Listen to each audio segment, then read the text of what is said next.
terima kasih kita sudah diizinkan nih untuk ketemu sama Pak Ferry. Kita mau ngobrol-ngobrol ya, dan Ninis juga. Dan ya kita kesempatan baik lah nih buat ngobrol sama Pak Ferry.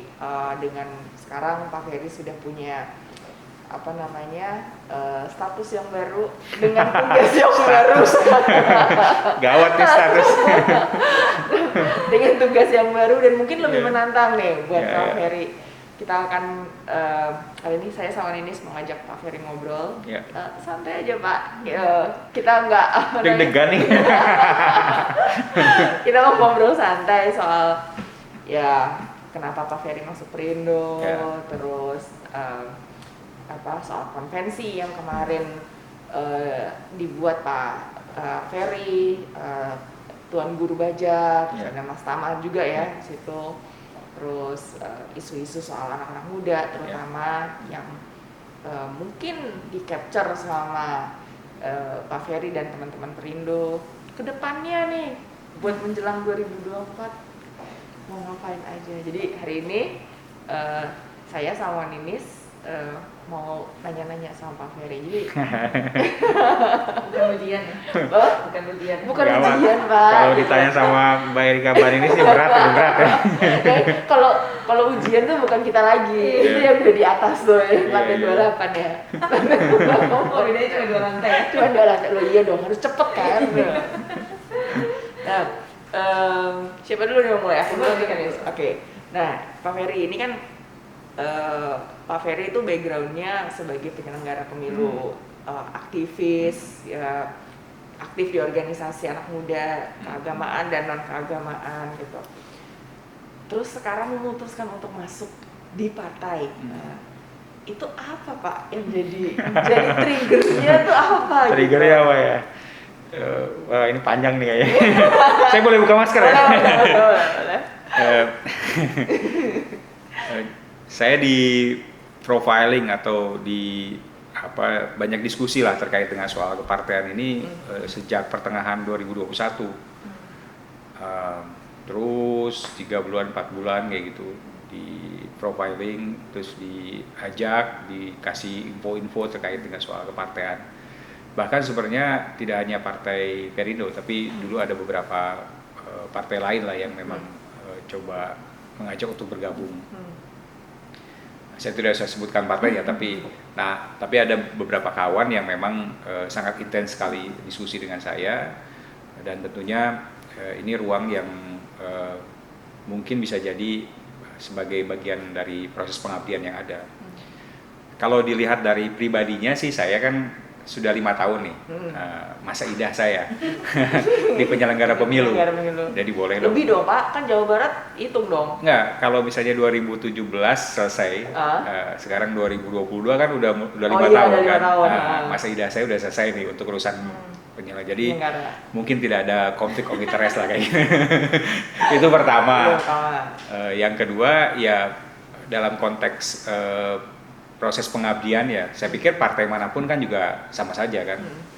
Nah, kenapa Perindo ya ada banyak tantangan-tantangan yang saya pikir juga perlu dikuatkan di Partai Perindo, dan dari sisi proses yang memang ada di visi misi yang ada di ADRT-nya Partai Perindo ternyata memang cukup membuat challenge saya kan kayak gitu, menantang saya itu terkait dengan soal itu. Dan setelah diskusi dengan teman-teman, akhirnya ya sudah, ini sebagai bagian dari ladang pengabdian, meneruskan apa yang memang sudah saya pernah lakukan di proses pemilu dan demokrasi itu. Ya akhirnya saya berlabuh ke Partai Perindo. Tapi proses awal saya ke Partai Perindo dengan teman-teman itu memberikan sebuah narasi besar. Apa sih yang memang menjadi poin yang sangat penting, dan ini memberikan narasi besar sebuah partaian yang ada. Nah makanya saya dan teman-teman mengajukan semacam konvensi rakyat. Konvensi rakyat ini bukan konvensi presiden, tapi konvensi penjaringan bacaleg.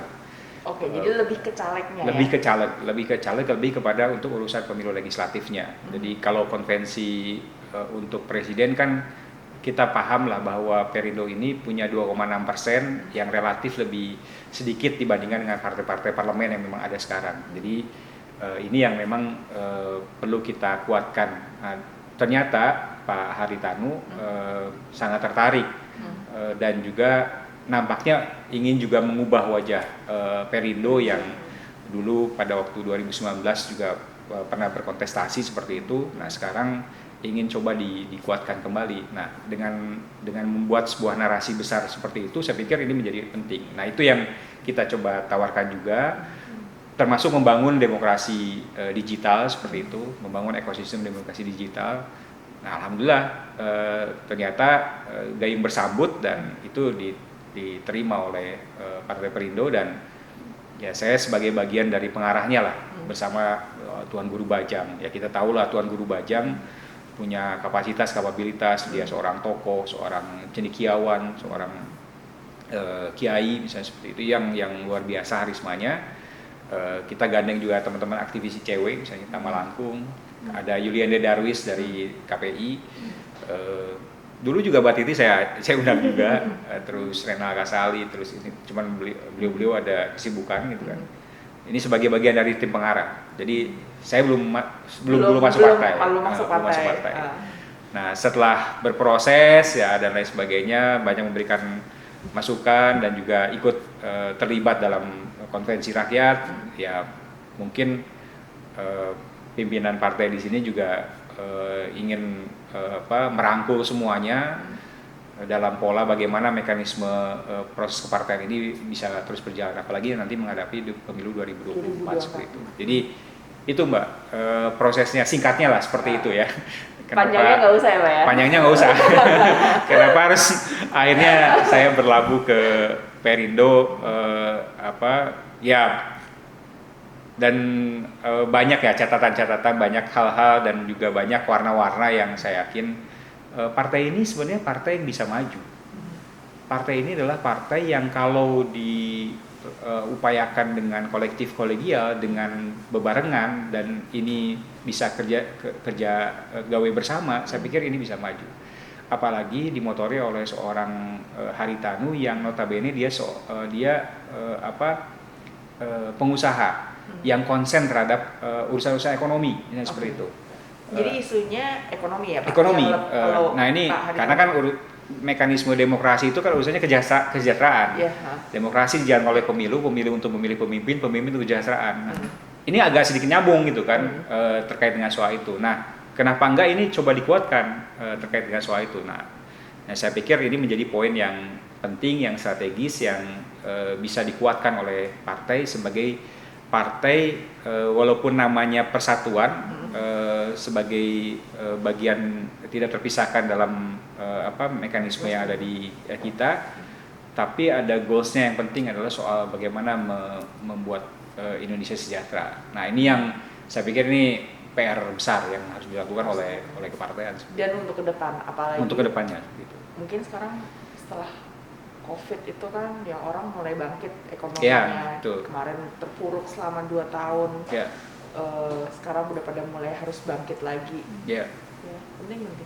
Nah ini yang kalau kita ngomongin soal calon nih, kan biasanya yang selalu kita dengar nih ya, kalau misalnya kita di luar tuh adalah harus bayar, ada maharnya nih buat masuk aja gitu, buat nyalon aja tuh katanya ada maharnya. Apakah dengan adanya nanti ini sistem digital konvensi ini itu bisa bersih dalam proses? Malahan harusnya sebaliknya. Malahan harusnya partai itu juga harus mensupport, mendukung caleg-caleg atau caleg-caleg yang memang nanti punya potensi, dia mumpuni kan seperti itu. Harusnya kan seperti itu. Jadi partai jangan membebani dari awal kayak gitu. Maka pola konvensi ini kan dibangun, prinsipnya inklusivitas, seluruhnya harus masuk. Jadi mau petani, mau ojo, mau buruh, mau artis, budayawan, segala macam, politisi dan lain sebagainya, itu harus masuk semua. Jadi tidak ada sekat. Dia akuntabel, terus partisipatif. Kenapa partisipatif? Ya harus berusaha dulu gitu kan. Berusaha apa? Dia mengumpulkan dukungan. Itu kan satu simbiosis mutualisme yang dibangun kayak gitu. Nah, otomatis tentunya tidak akan ada proses pembiayaan yang memang dibebankan kepada para bacalek-bacalek tersebut kayak gitu. Tapi karena dia partisipatif, ya mungkin dia juga kan mengelola sendiri bagaimana mekanisme untuk menjaring calon-calon anggota atau calon-calon dukungan yang memang dilakukan. Nah ini yang saya pikir penting, juga harus ditegaskan bahwa Partai Perindo dalam melakukan konvensi rakyat itu tidak memungut biaya apapun terkait dengan soal proses pencalegan. Bahkan itu kan track lain ya. Nah, track khusus misalnya saya approach ke Mbak Erika, saya approach ke Mbak Ninis ikut yuk menjadi calon anggota legislatif. Itu kan secara pribadi itu juga bisa dilakukan. Ini ada satu sisi konvensi rakyat, ada juga yang dilakukan. Untuk apa? Untuk kita juga sama-sama menguatkan terkait. Kan kita ingin mencari orang-orang yang mumpuni, orang-orang yang berkapasitas kayak gitu. Nah, kanalnya itu ya memang melalui konvensi rakyat ataupun melalui pendekatan-pendekatan secara pribadi langsung seperti itu. Ini tertarik Mas? Siapa tahu ya kan. Karena yang konsisten di isu pemilu dari dulu tuh Ninis. Jadi bisa dibilang penerusnya Pak Hajar tuh Ninis. Iya. Itu. Dari mulai setro iya sampai sekarang kita udah mana-mana, ya aku masih dikit-dikit gitu kan. Tapi kalau Ninis tuh dari awal misalnya cuma itu nggak bisa. Udah gitu Reza juga di isu. Kalau saya hijrah. Hijrah. Nih aku mau nanya ya, Pak Ferry gini, 2024 itu pemilih muda ya, kalau kita bicara anak muda tuh mungkin 60% ya, pemilih muda itu 60%. Tapi selama ini kan anak muda tuh apa ya? Mungkin semua orang ngomong milenial gitu ya, gayanya milenial gitu ya, ngomongnya apa ya? 4.0 apa metaverse segala macam, tapi anak muda tuh rasanya kok selama ini masih jadi penonton gitu loh, nggak dirangkul gitu ya. Nah, Perindo melihatnya gimana Pak, supaya apa ya, kadang-kadang anak muda nih, sebetulnya anak muda kalau dibilang apatis kan enggak juga, kayak misalnya apa ya, hashtag reformasi di korupsi itu kan anak-anak muda ya, mahasiswa BEM gitu ya, sebetulnya mereka tahu isunya, cuman ketika sudah apa ya, mau pemilu tuh rasanya kok kita kok jadi penonton ya, jadi enggak atau bahkan cuma penggembira doang. Iya betul, karena mau diambil yang 60% suaranya aja. Nah, Perindo nanti gimana Pak melihat anak muda? Ya, itu fakta ya. Komposisi penduduk Indonesia milenial dan Gen Z ini 60%. Itu real. Dan saya yakin tidak hanya Perindo tapi partai-partai yang lain akan betul-betul memburu ke sana sebagai bagian dari ceruk politik yang memang yang ada. Nah, tapi ada upaya-upaya yang harus dilakukan. Saya pikir tadi tidak hanya dalam konteks bagaimana membangun sebuah desain konvensi rakyat yang ujung-ujungnya dia menjaring bacaleknya sendiri, tapi di Perindo sendiri harus didesain ya, dan kita sedang mendesain terkait dengan bagaimana mekanisme yang harus dilakukan dalam merangkul teman-teman yang Gen Z dan milenial tadi yang komposisinya hampir 60% seperti itu. Nah, kita banyak agenda yang kita akan lakukan. Misalnya dalam konteks karena memang kita lebih kepada pola membangun sebuah demokrasi dengan ekosistem digital tadi ya, kita akan membangun lewat digitalisasi yang ada. Perangkat yang memang ada di Perindo dengan dibantu oleh media-media yang ada seperti itu, saya pikir itu sangat menunjang sekali. Jadi itu yang memang kita lakukan. Yang lainnya adalah membangun sebuah wacana-wacana yang memang membuat mereka tertarik kepada kepartaian, membuat mereka tertarik kepada pola-pola melakukan upaya-upaya pendidikan politik. Itu yang sekarang kita sedang desain kepada mereka di.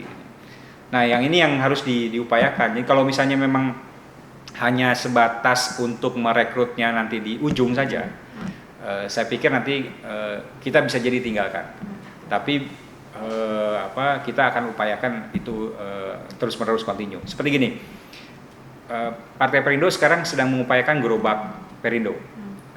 Gerobak itu kan tidak semata-mata semacam aktivitas yang diberikan kepada orang-orang tertentu misalnya seperti itu. Tidak, tapi itu menjadi bagian dari visi besar bahwa kita ini pro UMKM, bahwa ini pro ekonomi kerakyatan.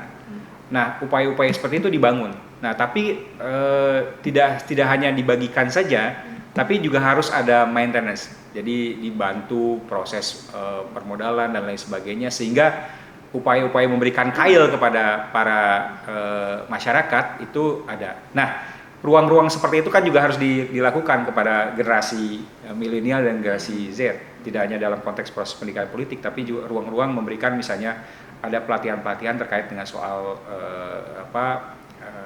yang sekarang misalnya soal UMKM, soal perekonomian, soal kegiatan-kegiatan yang memang mungkin karena implikasi COVID seperti sekarang ini terjadi, yaitu bisa dilakukan. Nah, ini hal-hal ini yang sedang kita upayakan.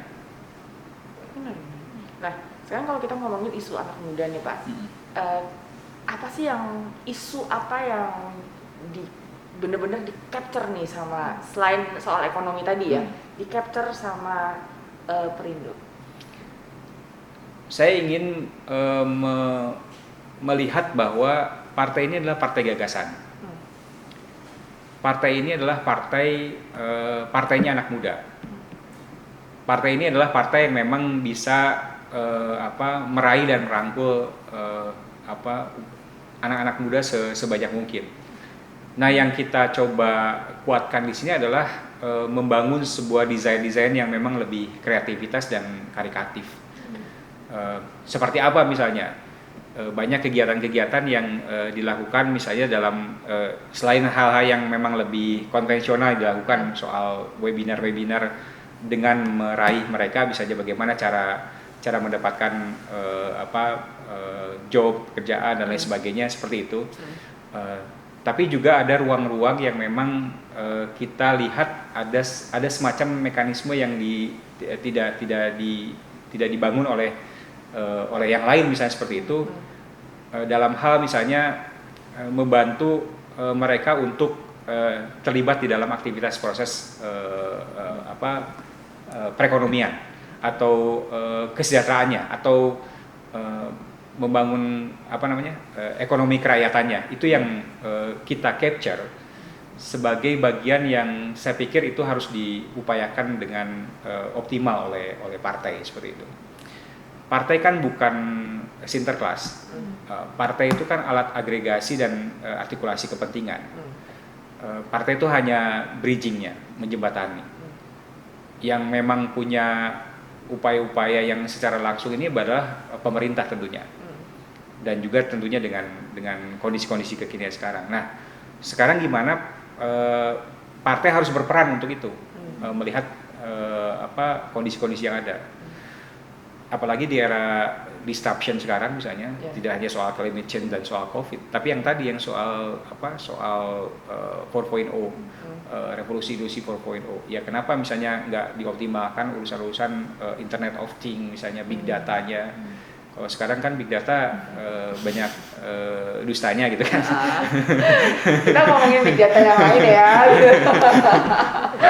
Terus soal cyber security-nya, soal misalnya artificial intelligence-nya, kenapa enggak ruang-ruang itu dijadikan menjadi bagian ruang-ruang yang memang ada di anak-anak muda. Nah, itu yang memang harus diupayakan. Saya ingin ngambil pelajaran ketika saya dulu di KPU bareng-bareng sama teman Perludem misalnya, dengan membuat hackathon. Itu kan top. Iya, keren itu. Keren. Bagaimana anak-anak muda yang memang dia kreatif dalam IT, dia bisa mendevelop sebuah sistem informasi menjadi game, menjadi alat-alat yang memang bisa membantu untuk sosialisasi kepada.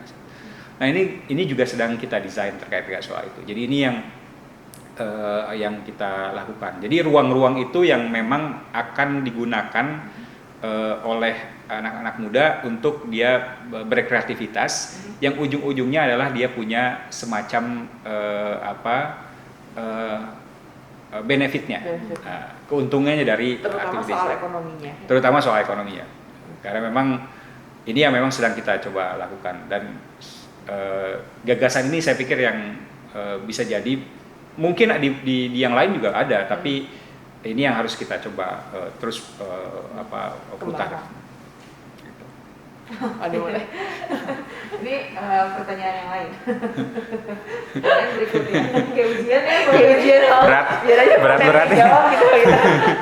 Kayak gini. Kapan lagi? Ini Pak Ferry, nggak bisa dipungkirin ya bahwa terkadang memang partai politik itu ada stigma negatif ya, Yeah. korup gitu ya, ya negatif lah ya stigmanya gitu. Dan kalau teman-teman kan mungkin juga melihat partai politik kan sebetulnya punya fungsi rekrutmen tadi, agregasi, kandidasi, tapi kok kayaknya belum berjalan maksimal gitu ya. Kalau kita sebetulnya ya kita kritik partai, tapi kita kan nggak anti partai ya, kita kan juga ingin partai politik kita baik. Nah, bagaimana ya kita Perindo refleksikan dirinya gitu ya, nih ada orang stigmanya begini, lalu kemudian ya kayak nih ada isu misalnya wacana penundaan pemilu, lalu misalnya soal tadi ya harga naik misalnya, kan kadang inginnya ayo dong partai ngomong dong, kan itu tugasnya gitu sebagai jembatan gitu. Nah, bagaimana Perindo merefleksikan dirinya melihat tadi ada stigma di masyarakat, terus ya yang seperti itu. Ya, ini tantangan tersendiri ya buat partai ya secara umum ya. Ya mudah-mudahan nanti Perindo diberikan kesempatan untuk memimpin negeri gitu. Doa baik. Ya, doakan ya. Ya, ini maksudnya gini. Jadi stigma-stigma itu muncul ya karena memang dia tidak bisa menjadikan partai sebagai bagian dari masyarakat secara langsung. Jadi fungsi partai untuk mengartikulasikan kepentingannya dan mengagregasikan kepentingan masyarakat itu tidak berjalan secara optimal. Itu yang saya rasakan seperti itu. Dan itu terstigma dengan kondisi-kondisi yang memang sekarang muncul. Banyak korup, kolusi, nepotisme yang memang itu muncul dari orang-orang partai, kan seperti itu. Nah, harusnya ya kita harus berkaca bahwa memang itu ideal ya, dan ini ditunjang dengan political culture yang memang ada di kita sendiri ya. Harusnya ini menjadi poin yang memang dilakukan oleh partai untuk proses pembenahan. Pembenahan bisa dalam konteks kelembagaannya, membangun sebuah partai yang memang lebih modern misalnya seperti itu. Makanya kenapa misalnya ayo kita masuk pada ruang-ruang yang memang lebih membangun ekosistem digital tadi. Ini saya pikir membangun ini. Yang kedua adalah bagaimana proses partai dalam komunikasi politik, dalam pendidikan politik, sosialisasi politik kepada masyarakat ini bisa dirasakan. Jadi gini, oke, kalau memang ini mau 2024 ya, pasti urusannya urusan kepentingan pemilu. Tapi bisa nggak misalnya partai masuk pada ruang-ruang itu tidak dalam konteks kepentingan yang seperti itu, tapi menginformasikan saja bahwa kebijakan ini keliru, kebijakan ini benar, haknya seperti ini, kewajibannya seperti ini. Itu kan sederhana sekali kepada masyarakat. Nah, ini yang memang kita terus mencoba terkait dengan soal itu. Nah, yang lainnya yang harus dikuatkan itu adalah bagaimana partai ini menjadi partai yang memang lebih berintegritas. Itu yang saya pikir ini PR besar. Dan ini juga nanti akan direfleksikan kepada Perindo tentunya. Perindo memang belum merasakan di parlemen, tapi Perindo ada di beberapa tempat di provinsi dan kabupaten kota. Nah, ini upaya-upaya yang ada. Misalnya ada yang memang terkena kasus misalnya, kenapa enggak langsung dipecat saja? Kan itu satu hal yang harus juga diberikan catatan warning dan sanksi kepada kepartean kepada mereka kayak gitu. Nah, ruang-ruang itu yang memang ada. Nah, ketika misalnya itu nampak dan muncul di masyarakat dan masyarakat paham karena dikomunikasikan dengan baik, saya yakin wajah partai ini akan berubah. Nah, ini PR besar memang di tengah budaya politik kita yang sangat materialistis seperti ini, patron klien seperti itu. Nah, ini memang PR besar. Tapi apapun kita bisa lakukan. Maksudnya sedikit demi sedikit itu bisa dilakukan dengan baik seperti itu. Nah, balik lagi nih Pak, tadi ngomongin soal stigma terhadap partai gitu kan, ya dari kita banyak baca-baca di jurnal di ini, ya memang antara civil society gitu ya, antara kelompok masyarakat dengan partai politik itu sekarang mulai ada gapnya. Kalau dulu tuh zaman reformasi kan ini kedua-duanya merasakan cair dan bebas kan, karena ya pada saat selama Orde Baru nggak pernah mereka mendapat tekanan gitu ya, partai politik cuma ada 3 pada saat itu, tapi begitu runtuh Orde Baru ini semua merasa bebas, dan justru pada saat itu saya melihatnya terbangun nih hubungan antara civil society sama partai politik itu cukup bagus. Nah cuman ya mulai kesini tuh ada resistensi mungkin dari beberapa partai untuk mendekat gitu ya, atau menjalin hubungan dengan civil society yang sering dianggap hanya kritik-kritik aja gitu ya, atau jadi harus ada nih sesuatu yang dilakukan untuk mencairkan kembali hubungan antara partai politik dengan civil society ini gitu. Apalagi civil society kan punya keinginan sebenarnya, dan termasuk masyarakat juga yang tidak tergabung dalam kelompok manapun misalnya, mendorong kebijakan-kebijakan pemerintah misalnya yang punya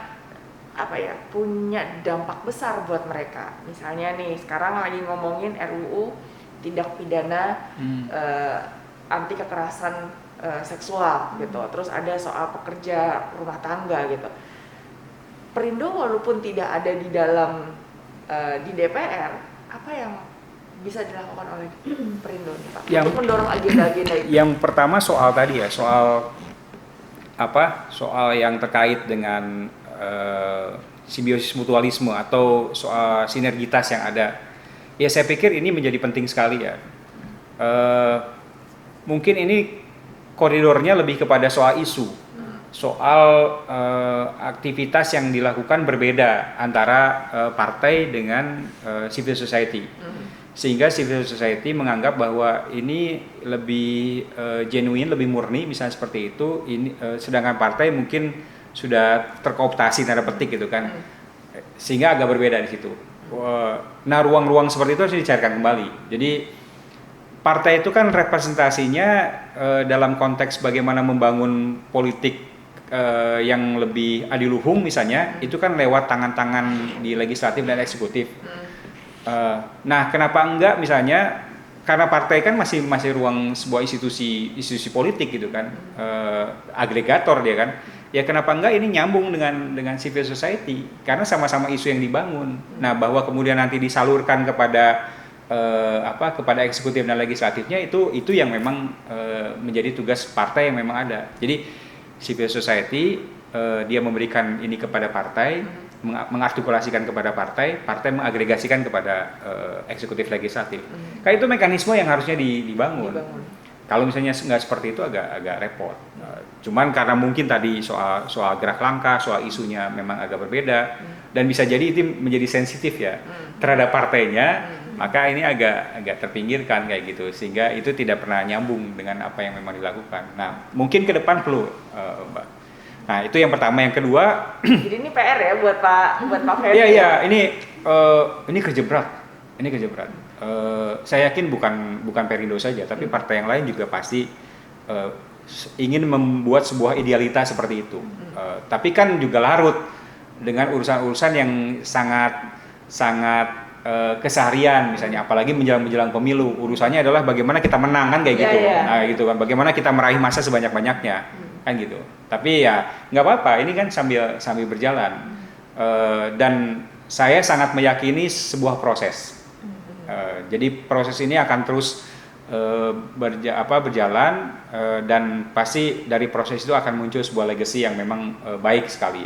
Ya bahwa kemudian nanti dinikmatinya 10-20 tahun atau kapan gitu kan kita tidak tahu ya, tapi kita sudah meletakkan fondasi dasar yang memang cukup kokoh di dalamnya.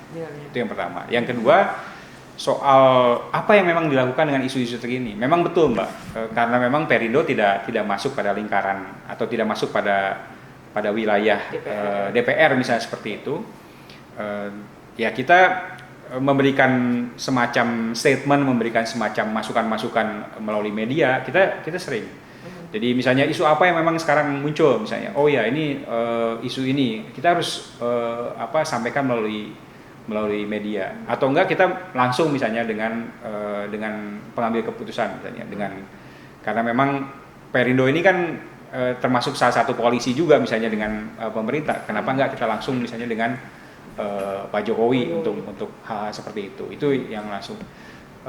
Dalam konteks misalnya membangun isu yang lain, kita juga ada semacam kesepahaman dengan beberapa partai misalnya untuk isu-isu tertentu, ya kita dorong melalui itu. Jadi banyak hal-hal yang juga kita coba cermati, coba kita counter, coba kita buatkan statement, baik itu secara langsung atau melalui media, baik itu melalui media-media yang juga kita sering ada. Jadi banyak aktivitas yang kita lakukan seperti itu. Nah, sekarang kita masuk nih ke isu pemilu nih. Nah. Ya, ini yang lebih bikin deg-degan. Itu yang jago ini. Saya sudah agak lupa. Karena kita nggak ngomongin soal hitung-hitungan threshold ini Pak. Itu tugasnya teman-teman bernudem kayak hitung-hitungin kayak gitu. Ini Pak Ferry, tahapan pemilu kan mulai Juni ya. Verifikasi parpol Agustus ya kalau saya nggak salah. Itu tahapan yang berat ya, sangat berat gitu ya, apalagi yang kalau yang di parlemen kan sudah dapat tiket ya karena putusan Mahkamah Konstitusi. Kalau yang belum kan walaupun punya kursi di DPRD ya tetap harus verifikasi faktual. Nah gimana nih Perindo melihat verifikasi faktual yang akan dihadapi bulan Agustus nanti? Pertama dari sisi aturan ya, kita pernah men-challenge ke Mahkamah Konstitusi terkait dengan soal verifikasi. Jadi bahasa kita adalah equal treatment. Jadi yang namanya verifikasi itu ya harus sama. Karena partainya kan tidak ada partai lama, tidak ada partai baru. Semua partai untuk berkontestasi di 2024 atau untuk berkontestasi di pemilu kan seperti itu. Kita challenge ke Mahkamah Konstitusi, tapi akhirnya kan tidak dikabulkan atau permohonannya ditolak seperti itu. Tapi tapi ini sebagai konsekuensi sebuah partai non parlemen dan saya yakin partai baru juga untuk menjadi peserta pemilu. Jadi ini tugas berat Mbak Ninis, tugas berat yang luar biasa yang harus kita persiapkan dalam melakukan proses verifikasi partai, baik itu verifikasi administrasi ataupun verifikasi faktual. Ini sudah mulai kita dari sekarang melakukan upaya-upaya itu. Ya kita berharap nantinya di bulan Desember kita lolos sebagai partai politik peserta pemilu tentunya dengan zero mistake gitu kan, dengan tidak ada kesalahan apapun. Ini mudah-mudahan kita. No space for mistakes ya. No space for mistakes loh. Harus dong Pak. Harus dong. Kan katanya mau kasih contoh yang baik gitu kan. Jadi mudah-mudahan teman-teman pengurus yang ada sekarang ini luar biasa, sampai teman-teman di tingkat daerah itu melakukan upaya-upaya untuk proses penyiapan verifikasi partai. Ya cuman mungkin saya tidak tahu apakah ada yang men-challenge lagi ke Mahkamah Konstitusi atau tidak kayak gitu. Bapak berharapnya gimana? Kita sih kita harus siap apapun gitu kan. Ya sebenarnya kan siapnya kita bisa diverifikasi administrasi, kita diverifikasi faktual dengan nah ini yang kan menjadi introspeksi buat kedirian partai kan.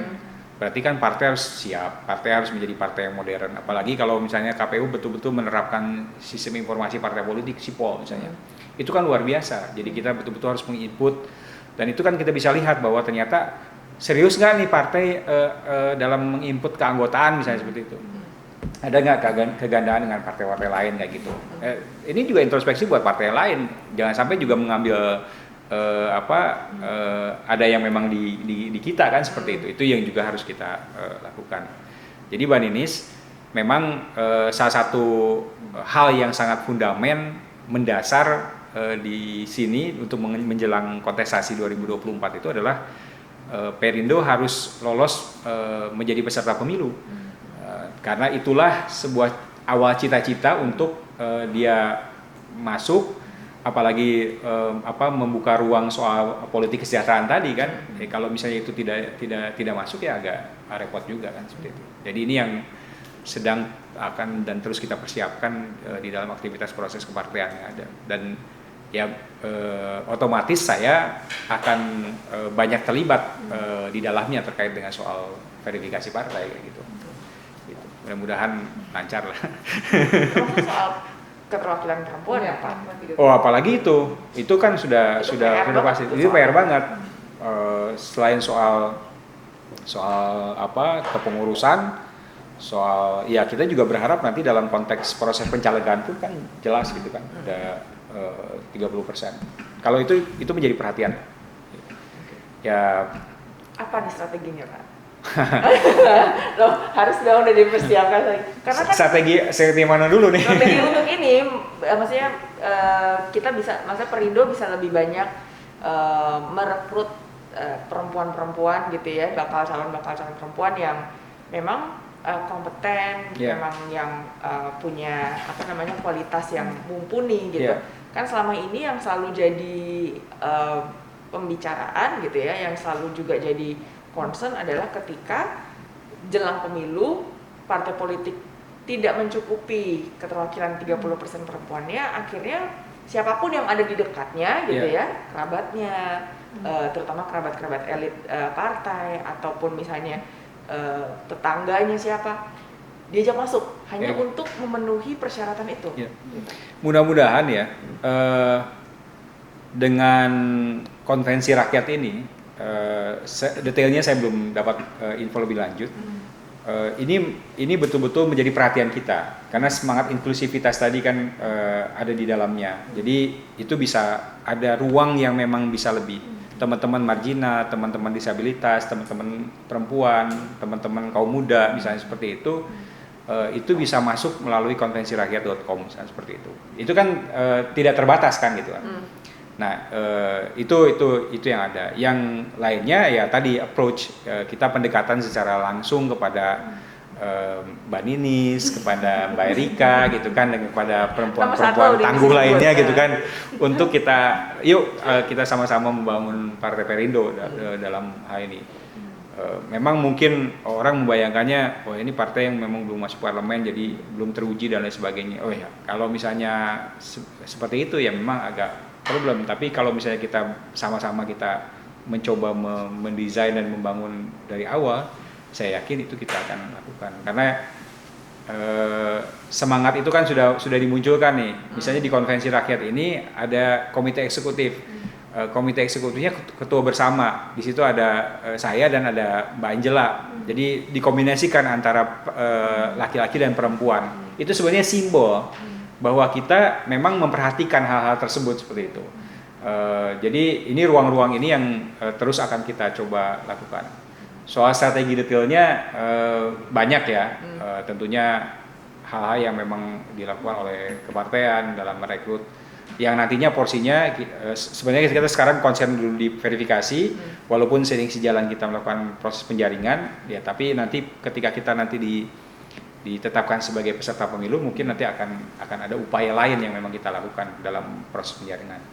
Ya, Pak Ferry punya tanggung jawab moral buat 30%. Oh iya, karena pas zamannya KPU kan Pak Ferry yang dan Pak Ferry punya relasi. Itu ketika verifikasi partai ada partai yang tidak 30% perempuan, itu kita coret. Itu pertama. Yang kedua dalam proses pencalegan, ketika tidak ada di sana, maka di dapil tersebut dia tidak bisa. Iya.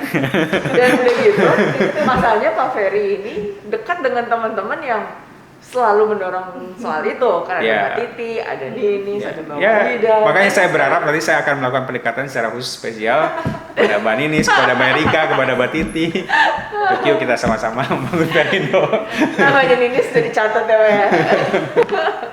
Ini berapa lama lagi sih Kak? Masih boleh nanya nggak? Boleh dong, santai aja. Ini Pak Ferry kan pengalaman panjang ya di penyelenggara pemilu. Nah itu tadi misalnya soal verifikasi kan Pak Ferry bilang partai nggak boleh ada celah. Tapi kan celah itu juga mungkin di penyelenggara pemilu juga ada celahnya ya ketika proses verifikasi. Nah itu apakah ini modal buat Pak Ferry gitu ya, karena udah tahu nih celahnya gimana nih proses verifikasi itu biasanya penyelenggara pemilu apa sih yang Anda petik ya kalau misalnya ada yang suka main-main gitu sama verifikasi itu gimana? Ya ini komitmen kepartean ya. Maksudnya gini, ketika saya dulu di penyelenggara ya punya komitmen juga untuk kita jangan sampai juga larut di dalam aktivitas-aktivitas yang memang agak problem. Nah di partai pun kan seperti itu. Jadi yang harus disiapkan itu memang lebih baik ya, lebih sempurna kayak gitu. Dan ketika saya melihat langsung proses persiapannya di Perindo ini ya luar biasa. Ini ya saya coba cermati dengan pemahaman awam saya yang tahu terkait dengan soal verifikasi, ternyata betul-betul sudah dipraktekkan di sini gitu kan. Bagaimana mekanisme proses kelembagaan yang harus betul-betul ada di dalamnya. Maksudnya di situ soal kantor, soal rekening dan lain sebagainya, terkait dengan soal pemenuhan persyaratan 30% perempuan, terkait dengan soal pemenuhan keanggotaan, itu betul-betul dicermati secara serius. Termasuk dalam konteks itu adalah jangan sampai ada problem antara misalnya KTP dengan KTA-nya misalnya seperti itu. Itu disusun dengan rapi. Nah itu yang pola-pola itu ternyata membuat hal-hal yang memang ya saya bisa melihat bahwa ini sudah dilakukan dengan optimal. Nah tinggal sekarang ya jangan sampai juga muncul problem-problem lainnya kayak gitu di penyelenggara. Ya kalaupun ada kan gini, ya kita berharap penyelenggara itu kan terbuka juga kan gitu. Kang, ini ada yang keliru, ini ada yang kurang. Karena persyaratan kan misalnya 7 hari melakukan proses verifikasi. Pasti kan ada sekuen 7 hari lagi untuk proses perbaikan. Nah itu kan juga harus diinformasikan sejelas-jelasnya sehingga kita bisa betul-betul mempersiapkan. Atau misalnya dari sekarang soal sipol. Sipol kan dulu banyak ditentang kan kayak gitu kan. Kenapa? Karena bisa jadi persiapan partai juga tidak paripurna amat gitu untuk masuk pada sipol. Nah kalau dari sekarang misalnya penyelenggara menginformasikan sipol ini secara langsung dengan detailnya kepada peserta pemilu, saya yakin peserta pemilu akan ikut kok. Saya lihat di Perindo pun seperti itu, sudah didengung-dengungkan soal sipol ini akan dimasukkan ke sipol sehingga nanti template yang harus disiapkan itu template yang memang sama nanti akan dengan sipol misalnya seperti itu. Nah harus ada sosialisasi yang masif dari penyelenggara terkait dengan soal itu kepada peserta pemilu sehingga tidak ada kegagapan, tidak ada disinformasi, tidak ada hal-hal yang memang bisa jadi problem nanti di lapangan. Misalnya hal yang sangat sepele saja, misalnya dalam insert kolom yang ada dan lain sebagainya, itu juga harus diinformasikan sedetailnya. Karena kan di kita juga pasti ada tim IT-nya, ada tim administrasinya, itu harus betul-betul diinformasikan. Nah, kalau ini nyambung, saya yakin nggak akan ada problem. Pemilu-pemilu yang lama ya waktu zaman saya di 2014, kemarin di 2019 tidak optimal dalam menggunakan sipol kan bisa jadi karena faktor infrastrukturnya yang didesainnya itu tidak optimal gitu kan. Infrastrukturnya optimal tapi sosialisasinya nggak maksimal gitu kan, mepet waktunya gitu kan. Kalau waktu kami mepet, sehingga partai shock, penuh kegagapan, nggak bisa apa-apa, sehingga hanya beberapa partai saja yang bisa masukkan kayak gitu. Nah itu dikapitalisasi menjadi problem yang memang muncul di penyelenggara. Nah ini yang saya pikir ini menjadi PR bagi partai, PR juga bagi penyelenggara untuk mendesain yang lebih baik seperti itu. Nah ini yang kalau terjadi seperti itu ya yakin pasti akan terpenuhi. Bahwa kemudian nanti ada problem muncul hal-hal yang memang nggak sesuai ya juga harus disampaikan. Bahwa nanti finalnya misalnya ini sesuai oke, ketok palu sesuai. Tapi kalau misalnya tidak sesuai katakan juga tidak sesuai kayak gitu kan. Kayak gitu. Oke, menarik. Ada pertanyaan? Udah penutup? Nah, ini pertanyaan terakhir nih Pak. Ya. Gimana caranya atau strategi apa yang mungkin sudah terpikirkan oleh Pak Ferry gitu ya untuk Perindo ini memenangkan atau nggak paling tidak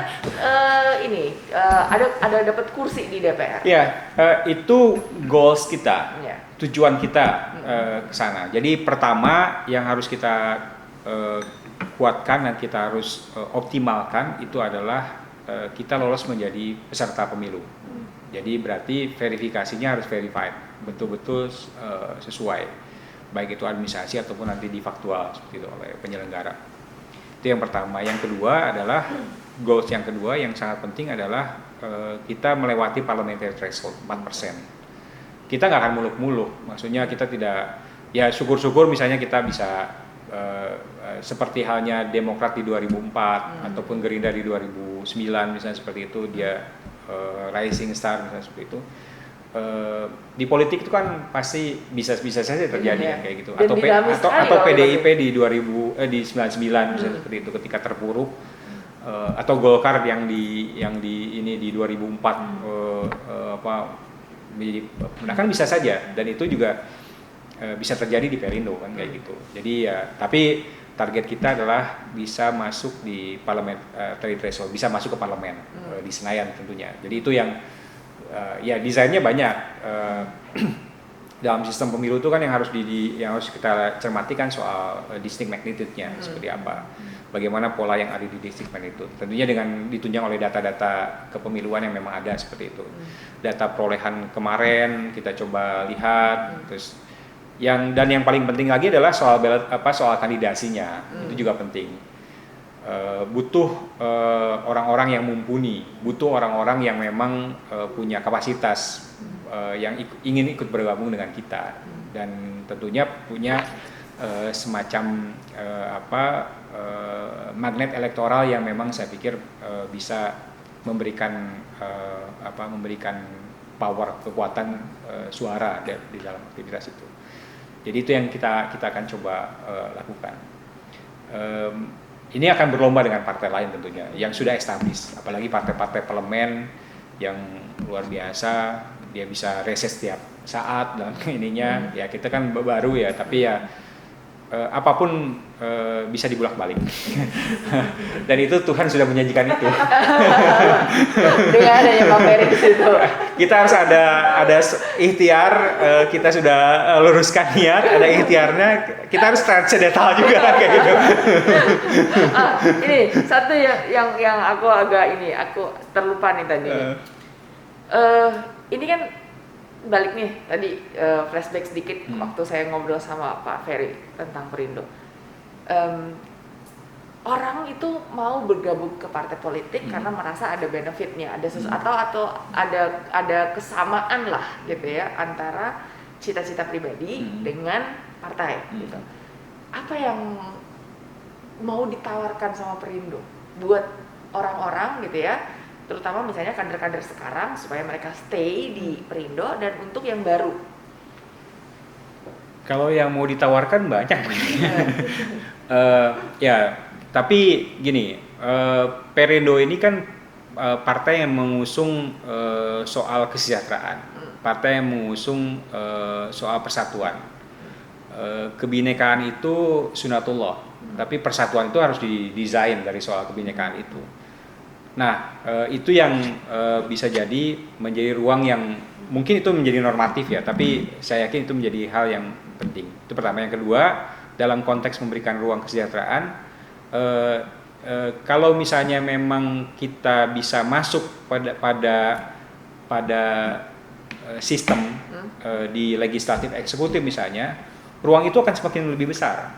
Kenapa? Karena memperjuangkan sebuah cita-cita politiknya, kesejahteraan. Dia bisa mendesain policy, kebijakan, dan bisa mendrive sebuah aktivitas kebijakan yang ada, kan seperti itu. Nah, itu kita coba ini kan. Nah, untuk mencapai dua tadi ya, apa sih yang ditawarkan partai gitu? Apa yang ditawarkan oleh Perindo dalam hal ini? Ya, seperti halnya partai-partai juga yang lain kayak gitu. Ini semangat ini yang harus kita coba kuatkan di sana, karena dengan aktivitas yang ada di kita, yang itu sebenarnya relatif sama dengan yang lainnya seperti itu bisa memberikan daya tawar tersendiri. Ruang-ruang misalnya tadi soal partai, memberikan partai gagasan misalnya seperti itu, memberikan ruang dalam konteks memberikan kail untuk aktivitas perekonomian, terus terkait dengan soal aktivitas lain di berbagai segmen, termasuk di media misalnya seperti itu juga kita menjadi catatan yang kita upayakan terus-menerus. Tapi tadi semangatnya tadi ke arah sana, bagaimana ketika misalnya ini sudah dengan kerja kolektif ini kita lakukan, maka ujung-ujungnya bagaimana kita menguatkan tadi sisi polisional yang memang harus kita upayakan ke depannya seperti itu. Jadi ini yang ada. Strategi lain banyak sebenarnya, cuman tentunya saya juga kan masih mencoba untuk melihat sisi-sisi yang memang ada di sini. Ya mudah-mudahan saja apa yang nanti saya ikuti ya sedikit saja bisa memberikan kontribusi lah atau legacy kepada Partai Perindo. Legasinya juga kepada yang lain. Amin. Kita berdoa yang terbaik buat Pak Ferry dan Perindo. Dan kita berharap sih sebenarnya tadi kita berharap sinergitas. Dan syukur-syukur kalau misalnya perempuan-perempuan tangguh seperti Mbak Erika dan Mbak Nini sini juga bisa bergabung, ini akan menjadi kekuatan yang luar biasa. Bikin listnya dulu, Oke, terima kasih sekali Pak Ferry buat ngobrol-ngobrol Terima kasih ini udah insight-insightnya soal Perindo juga kita tangkap dan semoga ini juga bisa ditangkap sama teman-teman yang lainnya gitu ya. Kita berharap dengan adanya Pak Ferry sekarang di Perindo bisa membawa warna baru buat Perindo, bisa membuat Perindo juga jadi semakin lebih baik lagi ke depannya. Terima kasih Pak Ferry. Sama-sama. Terima kasih banyak Mbak Erika. Terima kasih banyak.